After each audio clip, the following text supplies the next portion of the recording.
Here we go. Ever since we got first glimpse of Little Big Planet 2, people questioned whether it was just an overpriced expansion pack or if it was really going to be a full-fledged game.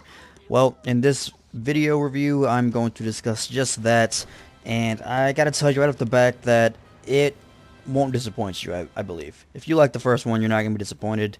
Simple as that. You can stop watching now and go pick it up. If you're on the fence about it, I encourage you to keep watching and see what I have to say about it. I'm a winner, you'll see I won't lie again. And if I fail, I'll try again. Show you that I'm strong. So we're going to jump right into the gameplay aspect of things. And, you know, it improved really on every aspect from the first game. And it added new content at that. So you can now, you know, you're going to jump, you're going to bounce, you're going to grapple, you're going to swing, you're going to throw. And, you know, there's really all there is to say about it. They added a lot of new vehicle-based aspects with the animals. You can now control a bee, you control a rabbit, you control a dog, you control a hamster, each with their own special abilities kind of thing through the levels, which is it's really cool. It's really fun to mess around with all the different aspects of that. The Grapplinator is really a cool tool in addition to the game, where you can use that to get to new places and use it as a swinging mechanism basically, which is really cool also. The bounce pads are a fun aspect to it, and a lot of people that played the demo and or beta might remember the Tower of Whoop, which was a pretty cool level that really focused on bouncing and working your way up a large tower to get to the top. And you know, that's really the aspect of the game, of, you know, the main gameplay at least. Now there is the create mode, which is a whole different aspect, which I'm going to tell you right now, if you enjoyed creating levels in the first game, you are probably going to really enjoy it in the second game, because they simplified basically everything from the first one, and then they added a lot of new content also, being right off the bat, which is a really cool addition, is the sequencer, which lets you add your own music and create your own scores for your levels, which is really cool. For anybody that knows about music and can read and or write music will really enjoy that, I think. And for those that don't, they can still mess around with it and try to create some cool stuff also. And for those that are worried about it, all your levels from the first game that you created are in the second one and still can be played. So it's really cool. And right off the back, you know, from the shipping, there's the 30, I think it's 30 story levels. And then there's, you know, the millions. I think it's like 1.5 at this point, probably more by now. But it was like 1.5 million levels that were created from the first game that you have access to on, you know, day one release. So that was really cool to have a lot of levels at your disposal at that point. And then, you know, all the new stuff that people will be creating from the second game with all the new tools and assets, which is really cool. So, from gameplay wise, they improved on every aspect from the first game, added a lot of content, and really you're not going to be disappointed if you pick it up. And I was wrong, but so was she. But suck it up, cause it takes two to tango, so it takes two to fuck it up, and you know. Okay, on to presentation. The game got a graphic overhaul, so all the content that was in the first game, like the costumes and, you know, the assets for that, they all got updated visually. So you still have access to them, but now they're updated into the new engine, which is, you know, a really great idea. And then the new stuff all look really cool, especially if you got the some of the pre-order bonuses. Some of those costumes look really cool. I think probably one of my newer favorites is the Clue costume from Tron. That one just looks awesome, especially on darker levels. It kind of glows a little bit, which is really cool.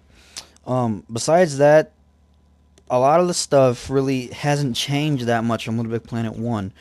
I mean, it looks good still, don't get me wrong. It doesn't look bad. It's still, you know, that Little Big Planet kind of feel to it, cartoonish kind of look, you know, kind of like pop-up kind of style.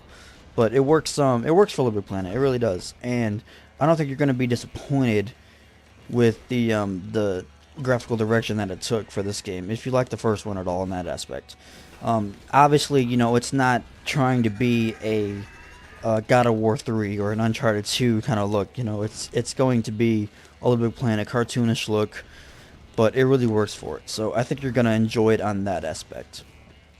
turns out that you don't even trust your own, so you staying with heat. You better pray on your knees so you can stay on your feet. This ain't As for story, you're not... I mean, if you really care about the story, then you probably shouldn't watch this review. But, you know, the story isn't... It's not bad.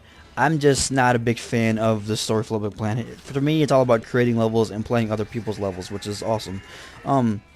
Now, for me, the story... I don't really base the story on the story itself, but I base it more on the levels in the story.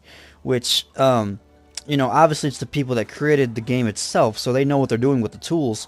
But it's really awesome that they give you all those tools that they use to create these levels, and they give you those tools so you can create your own levels. So, pretty much, if you wanted to, you could recreate one of the story levels for your own level.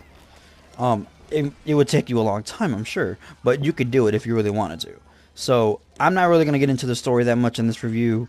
Just know that it's not bad. If you like the first one, you'll probably enjoy this one as well.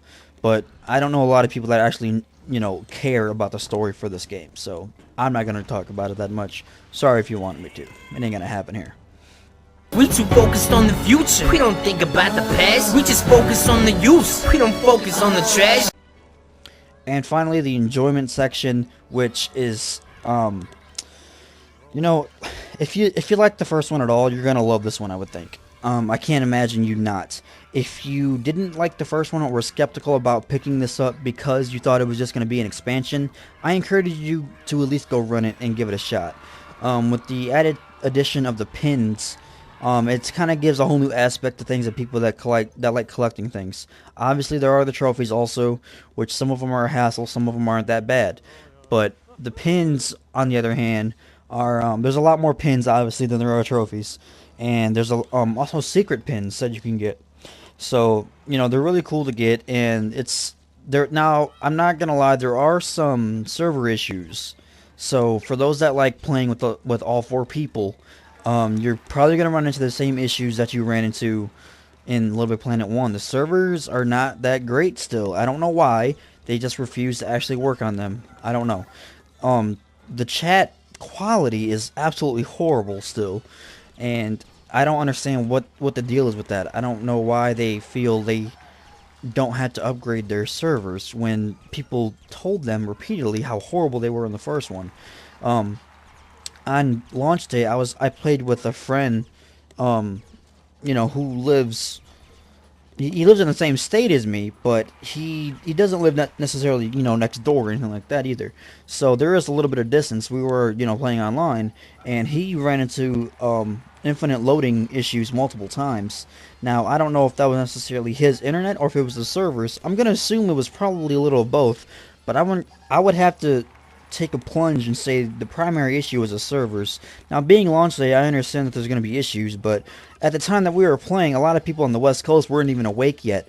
So I don't understand, you know, why, you know, there would, with a limited amount of people on, they were still already having server issues. That doesn't seem quite right with me. And even after a couple days after launch now that we've been playing, these issues are still occurring. So it makes me wonder if there's actually a deeper problem with that. But besides the server issues and all that, the game is a great game, and I think you guys will really enjoy it if you like Little Big Planet 1 at all. If not, I would suggest you rent it first to see if you really like it, and then if you do enjoy it at all, just go pick it up. It's really a great game, and I think you guys will really enjoy it. I hope you guys enjoyed the review, and I am out of here. Enjoy.